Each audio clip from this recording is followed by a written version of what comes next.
Hello everyone, and welcome to this new video where we will see together the myths and legends that surrounded the life of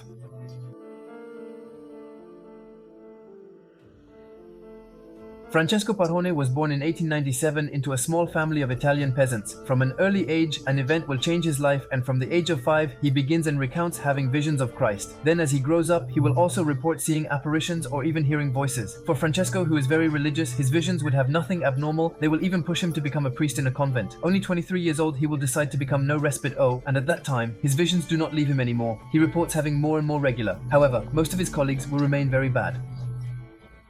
And some will even worry about him, as he reports hearing voices and seeing visions. Some will think they are starting to go crazy. On several occasions, there are even monks who testify to having been found by the Pio lying on the ground, with their faces covered in blood, and no one ever knew what happened. Even Padre Pio during his life, he will undergo many attacks of this kind, and he will experience incomprehensible suffering. They will be inflicted on him without anyone knowing where it came from. One morning in July 1918, Padre Pio was even found with his hands and feet completely perforated. It would present exactly the same marks as Christ on the cross. This phenomenon will mark a lot of people.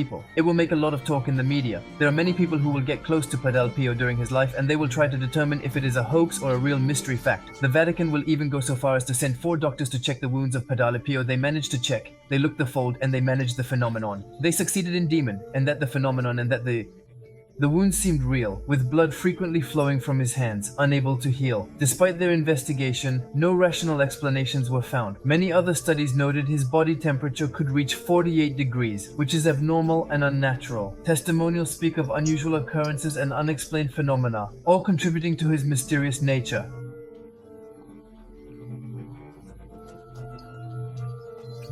It's at the same time, and it would therefore have the ability to duplicate itself. And others will say that he had a real gift for people to confess to him. But there is another fact that is very mysterious. Madame Pivot would have managed to speak many languages without even having learned them. There are also many writings that give him gifts of clairvoyance, and that explain that it was enough only for him to look at you to know your life and to know what you had done right or wrong. The list of these donations is long, but it does not end there. There are those who claim that he had providential gifts. He supposedly predicted to John Paul II he was going to become the future pope, but also that his white tunic would be immaculate with red, and unfortunately, as we know, John Paul II was not the victim of an assassination attempt on May 13, 1981. During his life, he will have no rest and will arouse an incomparable fervor. Many claim that he was the reincarnation of Christ. It has been estimated that more than 2 million believers would have come to meet him to confess or obtain cures from him, which would be about 120 a day. Unfortunately, his life devoted to religion ended on September 23, 1968. It was not as beautiful as it was at his funeral. There was a very strong and very pleasant perfume emanating from his coffin. And in 2002,